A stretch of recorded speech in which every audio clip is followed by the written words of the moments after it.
Hi guys, Kellan and I spend all of our time trying to figure out how to navigate complicated cannabis challenges. Today, we're excited to bring to you a solution for your accounting needs. Navigating 280E, keeping clean books, and providing financial and accounting advice is a massive headache for so many businesses. End to End is a team of CPAs with backgrounds from the big public firms that specialize in the cannabis industry. End to End is offering a no-cost consultation if you tell them the dime sent you. That's right, free accounting advice. Go to n2nadvisors.com now to take advantage of this. That's N, the number 2, NADVISORS.com to get free accounting advice now. Let's talk about Anchor. If you haven't heard about Anchor, it's the easiest way to make a podcast. Let me explain. It's free. That's right. No more excuses. Get your lazy ass off the couch. Go start a podcast. There's the creation tool that allows you to record and edit your podcast right from your phone or computer. Once again, no more excuses. Anchor will distribute your podcast for you so it can be heard on Spotify, Apple Podcasts, and many more. Couldn't be easier. Even better, you can make money from your podcast with no minimum listenership. That's right. They're paying us for this ad. Thank you very much, Anchor. Download the free Anchor app or go to anchor.fm to get started now. This is The Dime, a 10-minute dive into the cannabis and hemp industry through trends, insights, predictions, and tangents. Good morning. This is the week of June 18th. This is The Dime. As always, I've got Kellan Finney here with me. This week, we're talking about the potential of cannabis. Research on cannabis continues to gain speed, and as the plant's chemical complexity becomes more clear, so does its potential. Almost 150 phytocannabinoids have been detected, but very few have been isolated and studied. While this is in part due to the U.S. federal prohibition of cannabis, it is also because most strains of cannabis are dominant in either THC or CBD, which makes the isolation of minor cannabinoids much more difficult.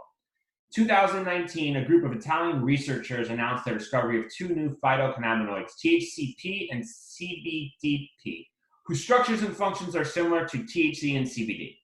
Kellan, do you still think there are still phytocannabinoids that have not been discovered?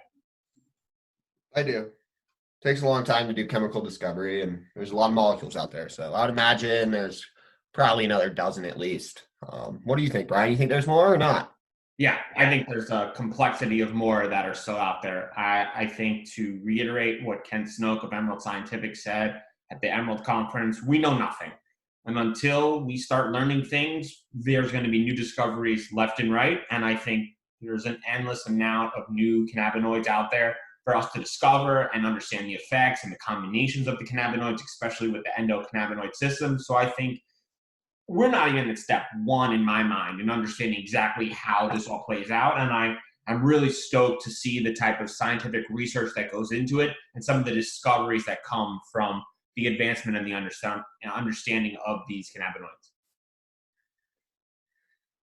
Kellan, what does the discovery of new phytocannabinoids mean for cannabis research, and what in turn does that mean for the industry? I mean, at this point, I don't think discovering of a new molecule is always exciting. Purpose behind it and if it can benefit humanity at all is really unknown. I think that the more exciting work is going to be actual tangible benefits from the existing 150 cannabinoids out there and being able to correlate those benefits to those molecules to actual health benefits, right? I think that's going to be way more exciting than discovering a new molecule that no one had ever heard of. That's like, oh, cool, it's a new structure, no idea what it does, add it to the other 150 cannabinoids that we don't know what it does. You know what I mean? So that's kind of how I feel. I don't know if you feel any different, Brian. I think when you look at the amount of people in the world that are hurting from opioid addiction or are affected by cancer and these other areas, to think that there might be cannabinoids research that can benefit these people and help them improve their lives, I think is extremely exciting. And I think research will really do that for the beginning of that phase. So I think it means we need time, we need effort, we need extensive studies, and we need funding. Prediction time. What will cannabis research look like at the end of 2020, and what will it look like in 2021? It's not going to look much different right now, I think, at the end of 2020. Potentially at the end of 2021, it could be a completely different ballgame if it gains any federal support at all.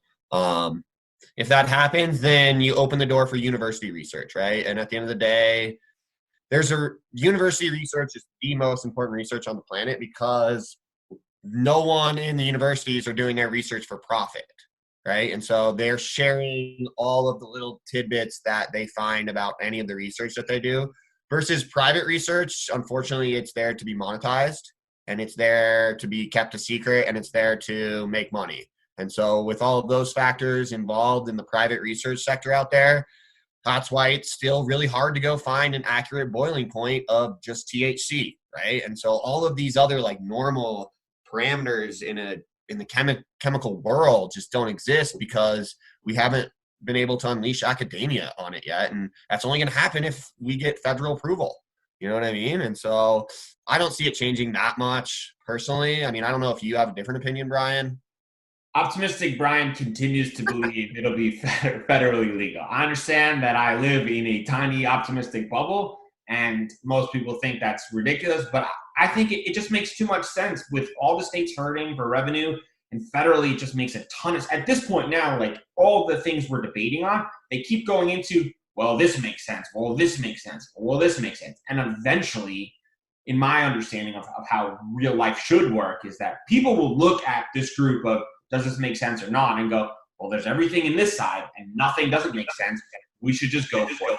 And once we go for it, like you said, the academic research picks up. And once that starts to happen, new discoveries will take place. And I think it'll be a really exciting time. And I think from where we sit from an industry standpoint, there could be a ton of new advancements by this time next year. And I think it'll be really exciting for us to be a part of it and to watch it and to be able to kind of live comment as these new things happen. So I'm stoked for it, and I think now is as good of time as ever to be involved in this industry.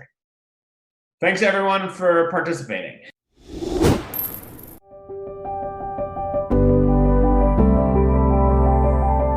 Hi, it's Justin Benton, host of the Miracle Plant Podcast, where we discuss this miracle plant that goes by so many names and how it's helping people in so many extraordinary ways. So if you love this plant and you want to hear a story that tugs on those heartstrings and learn more about this plant, then head on over to the Miracle Plant Podcast. You'll be glad you did.